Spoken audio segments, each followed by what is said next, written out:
So very good morning to all of you. In the previous lecture, we have read about simple rules to calculate the direction of current, to show the direction of current. और हमने कल एक बहुत ही important topic भी पढ़ा, बायट-सैवर्ट law. ठीक है, बायट-सैवर्ट law, उसकी एक एप्लीकेशन हमारी अभी रह गई थी कल, वो हम आज कंप्लीट करेंगे. कल हमने जो एप्लीकेशन पढ़ी वो थी magnetic field due to infinitely long straight current conductor. ये वाली एप्लीकेशन अभी हमने नहीं की है, ये हम आज करेंगे लेक्चर में. तो कल हमने जो पढ़ी थी सबसे पहले magnetic field due to a circular loop carrying current. अब इसी के दो केस हैं, एक बार हमने निकाला सेंटर पर और एक बार निकाला एक्सिस पर. ठीक है, तो आज हम करेंगे 6th पॉइंट. ठीक है, तो स्टार्ट कर लेते हैं.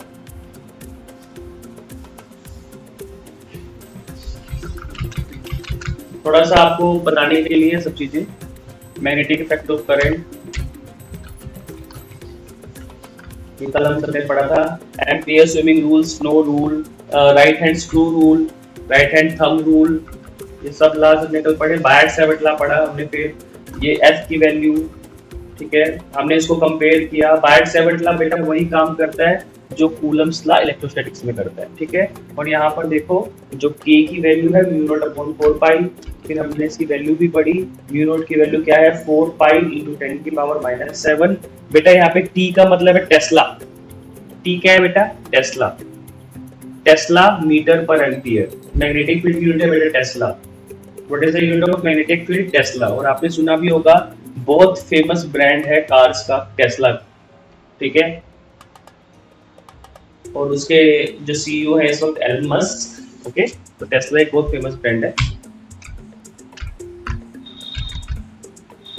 अब आज जो हमारा टॉपिक है magnetic field due to a straight wire carrying current. Magnetic field due to a straight wire carrying current. मान लो अब एक स्ट्रेट वायर है. अभी जो हमने वायर देखी थी वो थोड़ी सी उसकी शेप कुछ अलग सी थी. अब यहाँ पे एक स्ट्रेट वायर है, उसके लिए हमने मैग्नेटिक फील्ड निकालना है. और किस पॉइंट पे निकालना है? P पॉइंट पे निकालना है. तो P पॉइंट वो पॉइंट है जहां पे हमें मैग्नेटिक फील्ड की वैल्यू को बताना है. यहाँ पर मैग्नेटिक फील्ड का मैग्नीट्यूड क्या होगा प्लस डायरेक्शन क्या होगी. अब आपको पता है कल हमने पढ़ा था यहाँ पे क्रॉस और एक पढ़ा था हमने डॉट. क्रॉस का मतलब क्या होता है? जहां पर भी क्रॉस लगा है उसका मतलब क्या? Perpendicularly inward. और डॉट का मतलब क्या है? Perpendicularly outward. ठीक है, डॉट का मतलब बेटा परपेंडिकुलरली आउटवर्ड. ओके, सो यहाँ पर देखिए हम आगे कैसे करेंगे. सबसे पहले तो इस डायग्राम को अपने समझना है, बिकॉज फिजिक्स में अगर आपने डायग्राम को समझना है कैसे कैसे हमने किया तो आधी डेरिवेशन तो हम वहीं खत्म करते हैं. ओके, तो दोबारा से देखो एक बार. यहाँ पर एक स्ट्रेट करंट कैरिंग कंडक्टर है जैसा कि आप डायग्राम में देख पा रहे हो. उसका एक बेटा बहुत ही छोटा सा हमने पार्ट ले लिया dl. ठीक है, जिसकी लेंथ कितनी है dl. एक एलिमेंट ले लिया जिसकी लेंथ कितनी है बेटा dl. और ये P वो पॉइंट है जहां पर हमने मैग्नेटिक फील्ड स्ट्रेंथ निकालनी है प्लस डायरेक्शन भी बतानी है. और करंट जा रहा है ऊपर की तरफ, तो मुझे बताने की जरूरत नहीं होनी चाहिए. यहाँ पे डॉट आएगा, क्रॉस आएगा. देखो एक सर्कल बना लेते हैं. राइट हैंड थंब रूल लगाएंगे.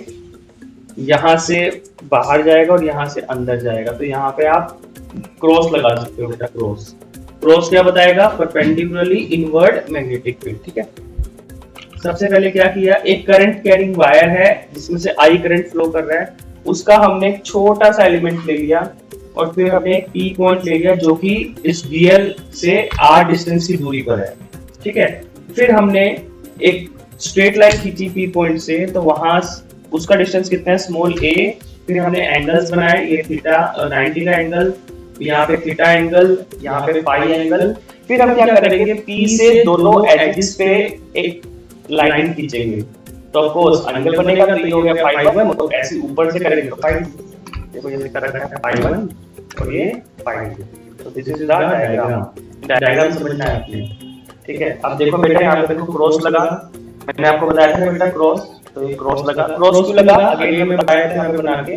करंट बेटा ऊपर जा रहा है. आप बेटा राइट हैंड थंब रूल लगाओगे, एक सर्कल बनाओगे. अब जब राइट हैंड थंब रूल लगाओगे, यहाँ से करंट बेटा बाहर जाएगा और यहाँ से करंट बेटा अंदर आएगा. तो ये जो P पॉइंट है राइट साइड पे है, अगर यही P पॉइंट आप लेफ्ट साइड मतलब अगर यहाँ लेते P डैश, तो यहाँ पे क्या P डैश पे डॉट आता परपेंडिकुलरली आउटवर्ड। अब ये P जो पॉइंट है वो राइट हैंड साइड पे है तो इसलिए परपेंडिकुलरली इनवर्ड है। ओके, तो डायग्राम अब again according to Biot Savart law d is equal to 0/4 pi ideal sin theta upon r square। तो sin थीटा का formula a upon r is equal to cos pi. ये कहां से है? अगर आप देखो दो ट्रायंगल दे सकते हैं यहां पर, एक बार आप sin थीटा निकालोगे और एक बार आप cos पाई निकालोगे, आप दोनों की वैल्यू निकाल देख लो। अगर आप sin थीटा निकालोगे, sin का फॉर्मूला क्या होता है? Perpendicular upon hypotenuse. तो परपेंडिकुलर कितना है? a अपॉन हाइपोटेन्यूज कितना r। लेकिन अगर आप cos पाई निकालोगे, cos पाई निकालोगे तो आपके पास क्या बनेगा? बेस। तो ये जो a है बेटा का बेस बन जाएगा अगर आप फाई को एंगल लेते हो। ठीक है, तो sin थीटा और cos पाई की वैल्यू सेम है, तो हम क्या करेंगे यहाँ पे रिप्लेस करेंगे sin थीटा को cos पाई से, एक एक करके सबको रिप्लेस करेंगे। sin थीटा की वैल्यू आ रही है, उसके बाद हम निकालेंगे r की वैल्यू। r की value a upon cos pi. r की वैल्यू क्या है बेटा? a अपॉन cos पाई। तो r की वैल्यू मिलेगी। अच्छा एक बात और,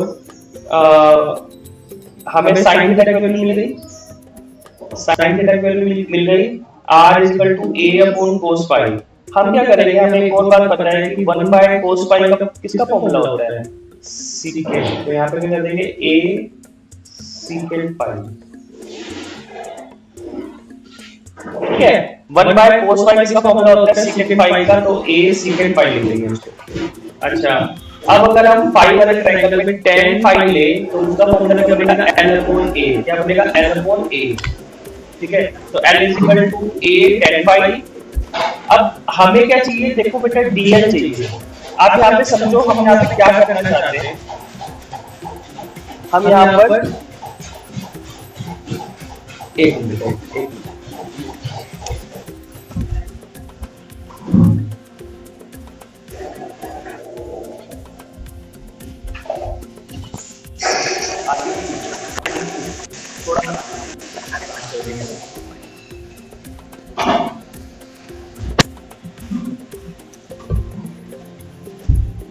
हाँ जी बेटा। तो अब यहाँ पे ध्यान रखो, हम यहाँ पे करना क्या चाहते हैं? ये सब चीजें क्यों कर रहे हैं? हम इसीलिए कर रहे हैं बेटा बिकॉज़ यहाँ पे दो एंगल्स आ गए हैं, थीटा भी आ गया, फाई भी आ गया है। तो हम क्या करेंगे, ये जो dl sin थीटा और r स्क्वायर है ना, हम इनको रिप्लेस करेंगे, हम इनको कन्वर्ट करेंगे फाई के टर्म्स में। समझ आ रही है आपको कि जो हमारा बायट-सैवर्ट लॉ है वो थीटा के टर्म्स में, बट यहाँ पे फाई मेन एंगल बन रहा है। तो हम क्या करेंगे, जो dl है, sin थीटा है, r स्क्वायर है, इनको हम कन्वर्ट कर देंगे फाई के टर्म्स में। तो यहाँ पे देखो sin थीटा का कन्वर्ट हो गया cos पाई में, sin थीटा का कन्वर्ट हो सकता है cos पाई में। उसी तरीके से r is equal to a cos पाई, तो हम उसको लिख देंगे a secant फाई। उसी तरीके से टेंजेंट फाई क्या होता है? l अपॉन a, तो उसको ले लेंगे l is equal to a tangent phi. अब आपको पता है आपको यहाँ पे dl चाहिए, dl चाहिए तो उसको इंटीग्रेट कर लेंगे dl is equal to a tangent phi क्या होती है बेटा? secant square phi. Tangent phi की integration secant square phi d phi. ठीक है, देखो ये आया। ठीक है, तो इसको डिफरेंशिएट कर लेंगे, l को डिफरेंशिएट कर लेंगे तो dl is equal to a secant square by d phi। अब ये सारी वैल्यू हम सब्स्टिट्यूट कर देंगे, r की जगह dl की जगह सब्स्टिट्यूट कर देंगे। तो देखो बेटा ये आ जाएगा mu naught upon 4 pi cos pi d phi a, जो कटता है काट देंगे तो ये हमारे पास बचेगा। ठीक है, फिर हम क्या करेंगे, इसको इंटीग्रेट कर लेंगे। जब d भी आ गया तो b आ जाएगा। ठीक है, लेकिन हम जब इंटीग्रेट करेंगे तो माइनस ∅1 से प्लस 5। अब ये बात आप ध्यान रखना, यहाँ पे लिखा हुआ है ∅1 is taken negative since it is anti clockwise. जो नीचे वाला है उसको एंटी क्लॉकवाइज दे रहे हैं तो इसलिए उसको नेगेटिव ले रहे हैं, ऊपर वाला जो एंगल है उसको हम पॉजिटिव मान रहे हैं। ओके, तो जब हम इंटीग्रेट करेंगे इसको तो cos पाई की इंटीग्रेशन हो जाएगी, वो क्या होगी? cos पाई की इंटीग्रेशन क्या होती है बेटा? sin पाई। cos पाई की इंटीग्रेशन माइनस sin पाई या sin पाई होगी बेटा, sin पाई। फिर हम उसमें लिमिट्स पुट कर देंगे तो sin पाई 1 प्लस sin पाई 2। Mu टाई अपॉन 4 पाई है sin phi 1 plus sin phi 2. This is your formula for magnetic field. If the wire is infinitely long, अब इसमें स्पेशल केस है कि अगर वायर बहुत ही ज्यादा लंबी है तो then phi 1 is equal to phi 2 is equal to 90. तो phi 1 और phi 2 कितने हो जाएंगे 90 के हो जाएंगे, तो ये आ जाएगा, ठीक है। This is your formula. यहाँ पे देखो अब इसका भी ग्राफ वैसे ही बन रहा है जैसे लास्ट वाले में ग्राफ बन रहा था, राइट हैंड टू रूल्स को निकाल लेंगे। अब अगर मैग्नेटिक फील्ड लाइंस दिखानी है तो यहाँ पर हम ऐसे दिखाएंगे मैग्नेटिक फील्ड। हमने यहाँ पे राइट हैंड, आप देख सकते हो यहाँ पर जब देखो करंट ऊपर जाता है तो यहाँ पर अंदर आएगा करंट, यहाँ पर देखो बेटा करंट अंदर की तरफ आ रहा है, यहाँ पे लगा दो आप क्रॉस और यहाँ पे लगा हुआ है डॉट। सेम ऐसे ही आप क्या करोगे, यहाँ पे जब करंट नीचे जाएगा तो यहाँ पे बेटा क्रॉस आएगा और यहाँ पे बेटा डॉट आएगा। क्रॉस का मतलब क्या है, आपको यूनिट नंबर 3 अगर आप पढ़ रहे हो तो आपको ये बात तो पता ही होनी चाहिए कि जहाँ पे भी डॉट लगा है, डॉट का मतलब परपेंडिकुलरली आउटवर्ड मैग्नेटिक फील्ड और क्रॉस का मतलब है बेटा परपेंडिकुलरली इनवर्ड मैग्नेटिक फील्ड, ठीक है। परपेंडिकुलरली इनवर्ड मैग्नेटिक फील्ड इसका मतलब है। तो ये हमारा पार्ट 7 का कंप्लीट हो गया। बहुत ही इंपॉर्टेंट टॉपिक है, तो इसमें डेफिनेटली आप करोगे इसको अच्छे से और इसमें से क्वेश्चन आ सकते हैं, बनता है क्वेश्चन, ठीक है।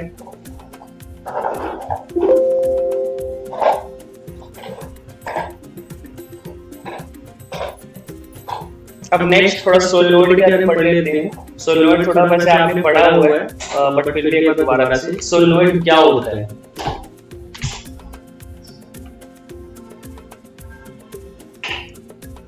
ठीक है, अगर हम ऐसे एक वायर को बाउंड कर दें, अफकोर्स जो वायर है उनके बीच में एक कोटिंग होनी चाहिए ताकि वो डायरेक्ट मेटल से मेटल कांटेक्ट ना हो पाए, ठीक है। ये करंट गया तो ऐसे से वो करंट जाएगा। आप देख पा रहे हो बेटा यहाँ पर आपको डॉट भी दिख रहा है, क्रॉस भी दिख रहा है। अगेन जहां पे डॉट लगा है, डॉट का मतलब है परपेंडिकुलरली आउटवर्ड, क्रॉस का मतलब है परपेंडिकुलरली इनवर्ड, ठीक है। और आपको पता है कि मैग्नेटिक फील्ड लाइन से बेटा कहां से कहां होती है, नॉर्थ से साउथ। इलेक्ट्रिक फील्ड की होती है ना पॉजिटिव से नेगेटिव, वैसे मैग्नेटिक फील्ड की होती है बेटा नॉर्थ से साउथ, नॉर्थ से साउथ डायरेक्शन, ठीक है। ये नॉर्थ या साउथ, ठीक है। यहाँ पे लिखा है कि when we look at any end, जब किसी भी एक एंड को देखते हैं कोयल के, coil carrying current, if the current is anti-clockwise direction, then the end coil behaves like north pole. ये आप देख पा रहे हो यहाँ पे डायग्राम में, नॉर्थ पोल आपको दिख रहा है। ये जो नॉर्थ पोल है, नॉर्थ पोल का मतलब ये एंटी क्लॉकवाइज, आप देख सकते हो ये एंटी क्लॉकवाइज मूव कर रहा है। एंटी क्लॉकवाइज जिस हिसाब से घड़ी चलती है उसके अपोजिट मूव कर रहा है, और ये जिस हिसाब से घड़ी चलती है क्लॉकवाइज है बेटा। तो जहां पे भी करंट एंटी क्लॉकवाइज दिखेगा वहां पे नॉर्थ पोल, और जहां पे भी क्लॉकवाइज दिखेगा वहां पे साउथ पोल, ठीक है।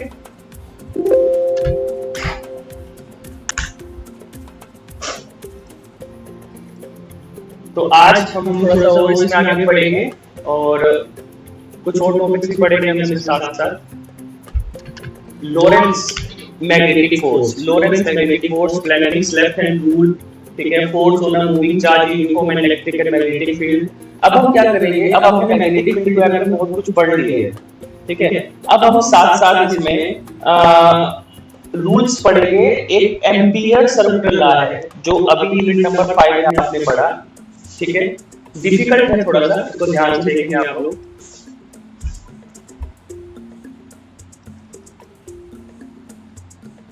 ये अभी पिक्चर टॉपिक जो हमने किया, ठीक है, ampere circular law.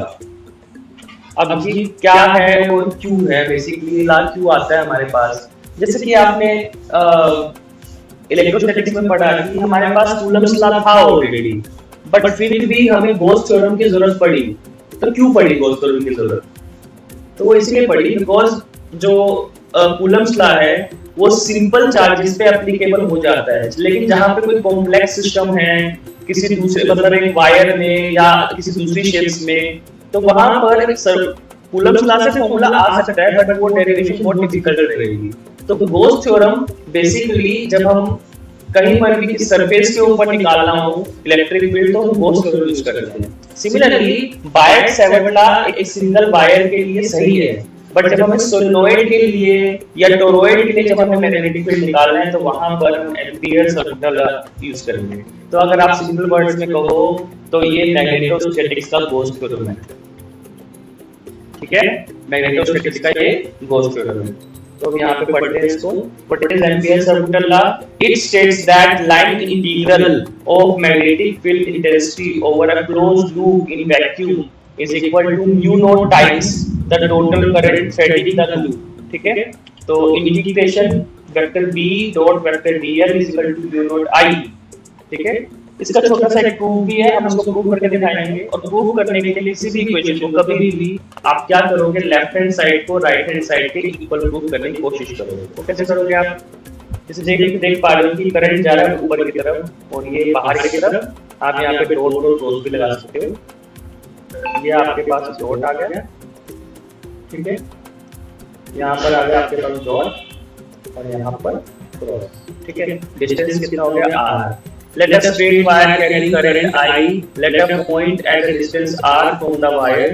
Magnetic field MF का मतलब है magnetic field है short form around wire is in the form of circular loop. The magnetic field due to closed loop is given by। अब आपको पता है ये हमें दी लगी है equation vector b dot dl। Dot product है तो बेटा cos से लग जाएगा और एंगल कितना है बेटा 0। एंगल कितना है अभी 0, तो एंगल 0 है तो cos 0 कितना होता है बेटा 1। तो cos 0 1 होता है तो क्या बचेगा b dl। तो b इंटीग्रेशन dl। अब अभी आप ऊपर इसमें पढ़ के आए हो magnetic field due to infinite long straight wire carrying current is given by. अभी देखो ऊपर एक स्पेशल केस है, यहाँ पे दिख रहा है आपको, wire is of finite length b is equal to mu naught I upon 2 pi a। ठीक है, तो यहाँ पर जो रेडियस है वो r है, वहां पर रेडियस a था तो इसीलिए हमने यहाँ पे 2 पाई r ले लिया। यही वाला फॉर्मूला यूज किया हमने बायट-सैवर्ट लॉ से। तो हम इसको पुट कर देंगे, b की जगह वैल्यू पुट कर देंगे और dl की वैल्यू क्या होगी बेटा 2 पाई r। दोनों वैल्यू पुट कर देंगे तो 2 पाई r से 2 पाई r कैंसिल, तो integration dl is equal to mu naught I। तो दिस इज द प्रूफ। यहाँ पे हमने क्या किया, लेफ्ट हैंड साइड को लिया, उसको हमने राइट हैंड साइड के इक्वल प्रूफ कर दिया। तो हमारा नाम यूज हो गया। Applications of ampere-Savart law. और एक बात और, एम्पियर-सैवर्ट लॉ का जो प्रूफ है वो सिलेबस में नहीं है बट फिर भी आपको पता होना चाहिए। ठीक है, सोलेनोइड अभी हमने पढ़ा, जो मैंने आपको दिखाया सोलेनोइड क्या होता है। ठीक है, it is an arrangement in which wires are bound in the form of a helix, provided the diameter of the helix is very small as compared to its length। ठीक है, यहाँ पे कंडीशन है it is an arrangement in which wires are bound. अच्छा ध्यान से रखना, ये वायर्स बेटा मेटल की होती है तो मेटल से मेटल अगर डायरेक्ट कांटेक्ट करेगा तो वहां पे शॉर्ट सर्किट हो जाएगा। तो इनके ऊपर एक इंसुलेटेड बाउंडिंग होती है बेटा, इंसुलेटेड प्लेटिंग होती है इसके ऊपर। ठीक है, in which wires are bound in the form of a helix provided the diameter of the helix is very small as compared to its length। अब हम क्या करेंगे इसके लिए, magnetic field at the center of solenoid, let a solenoid having n number of turns, let I is the current flowing through a solenoid, let P के ward is a rectangular region in which magnetic field is to be studied। हम अब इसको कैसे करेंगे देखो। Net magnetic field due to this is given by. हमने क्या किया, ये आप जैसे डायग्राम में देख पा रहे हो और इसमें क्या करेंगे,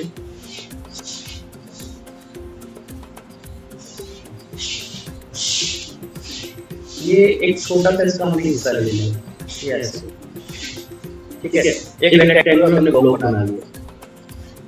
ठीक है, अब जब मैं बना लेंगे लोग तो कुछ इस तरह दिखेगा। ऊपर क्या था, ऊपर डॉट था, नीचे क्रॉस था, यही था ना। देखो ऊपर डॉट नीचे क्रॉस, हमने एक क्रॉस सेक्शन ले लिया, रेक्टेंगल को सेक्शन ले लिया इसके यहाँ पर। अगर आप इसमें बनाना चाहते हो तो मैं यहाँ पे आना बताता हूँ। हमने क्या किया, ये एक सेक्शन ले लिया, ठीक है, और हमने उसको ऐसे हाईलाइट कर लिया। अब आपको ये पता है इधर नॉर्थ है इधर साउथ है और ऊपर है डॉट, नीचे देखो, ठीक है। तो उसमें देखो आगे आपने मान लिया एक सोलेनोइड है जिसके अपने नंबर ऑफ टर्न्स है। Let P Q R T is a rectangular region in which magnetic field is to be studied. Net magnetic field due to this is given by BDL is equal to TDL. अब हम क्या करेंगे, देखो चार wires है एक तरह से, ये जो रेक्टेंगुलर रीजन है ये चार वायर्स से मिलके बना है, P Q, Q R, R T और टी पी, ठीक है। तो P Q plus Q R plus R T plus T P, यहाँ पे जो सिंबल है ना गाइस, सर्कल का सिंबल है, ये होता है पूरा क्लोज लूप, पूरा क्लोज लूप, ठीक है।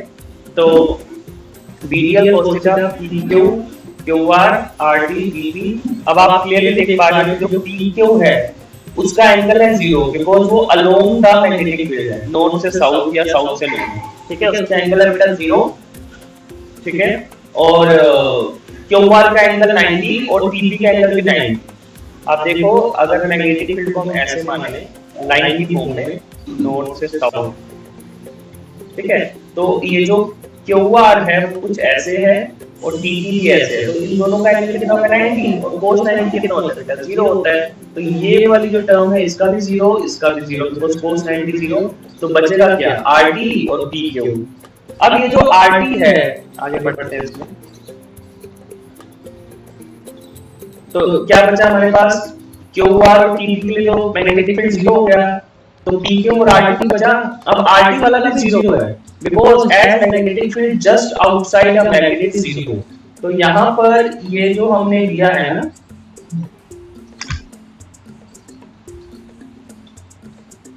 ये जो हमने मतलब जो यहाँ पर हमने जो लिया है लाइन, ये आरटी है, मान लो ये बाहर है इससे, और बाहर जो मैग्नेटिक फील्ड है बेटा वो 0 होगा। As magnetic field just outside the magnetic 0 at secondary part BDL is equal to 0, तो आरटी के लिए 0 होगा, तो किसके लिए बचा सकते पीक्यू के लिए। और आपको पता है बी इंटीग्रेशन डीएल, अब पीक्यू क्या है बेटा एक लेंथ तो है, तो डीएल की लेंथ कितनी हो जाएगी एल।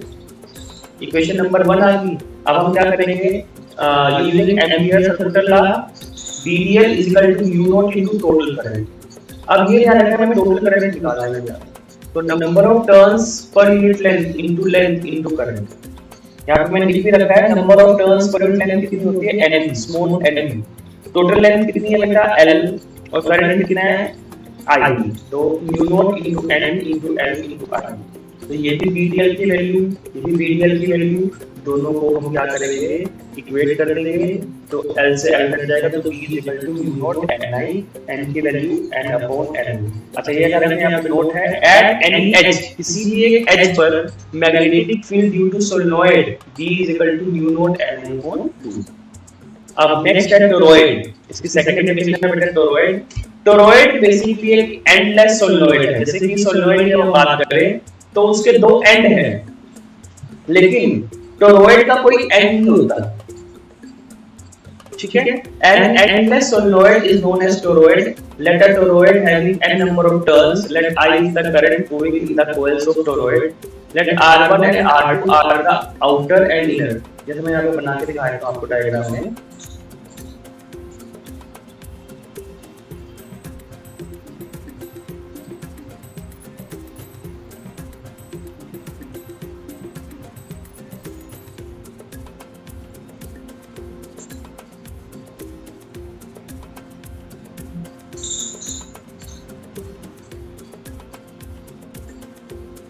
ये बनाया है ऐसे एक ट्री की तरह से बनाते हैं,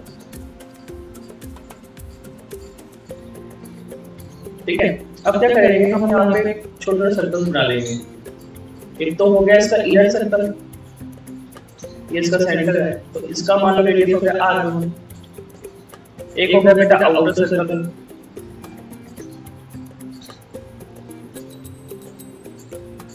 ठीक है, तो इसका रेडियस मान लो हो गया r2। और एक हो गया इन दोनों के बिल्कुल एवरेज, मतलब बिल्कुल बीच में एक और सर्कल बना सकते हैं, उसका हो गया रेडियस r, ठीक है। तो वही क्या होगा, ये देख पा रहे हो आप, जो मान इन्होंने क्या किया हुआ है, जो अंदर का जो रेडियस है, इनर रेडियस वो R2 लिया हुआ है, आउटर रेडियस R1 लिया हुआ है, और ये जो बीच का जो सर्कल है, आप देख पा रहे हो 3 सर्कल, जो बीच का सर्कल है उसका डिस्टेंस है R। तो magnetic field within the coil of toroid is given by VDL is equal to BDL cos theta। अच्छा यहाँ पे एक चीज आपको ध्यान रखनी है, magnetic field inside is zero, ये जो R2 वाला जो लेंथ है उसके लिए जीरो है, बिकॉज एक कंडक्टर के अंदर जो मैग्नेटिक फील्ड है वो जीरो है, ठीक है।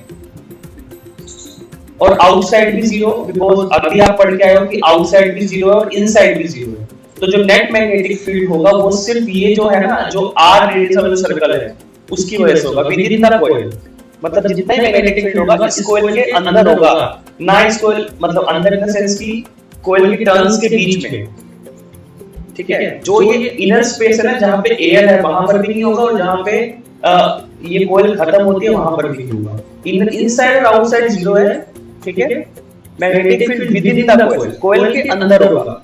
is of toroid is given by BDL is equal to BDL cos theta, theta की value 0, cos 0 is equal to 1, तो BDL अगेन, अब यहाँ पे सर्कुलर है, पिछली बार एक स्ट्रेट वायर थी तो L लिया था, और एक सर्कल की लेंथ क्या होती है, सरकमफ्रेंस, तो 2 पाई r, तो b into 2 पाई r।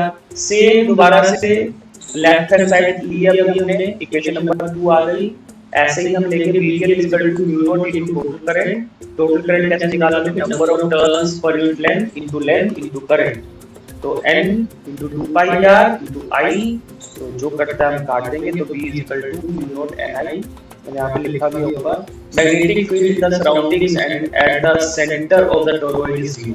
अच्छा आप एक चीज देख पा रहे हो, ये बेटा सर्कुलर है तो इसकी जो लेंथ है वो 2 pi r है, तो इसलिए small n is equal to capital N upon 2 pi r, और जो पीछे था वो स्ट्रेट वायर थी, तो n capital N upon L, ठीक है। So that's it for today.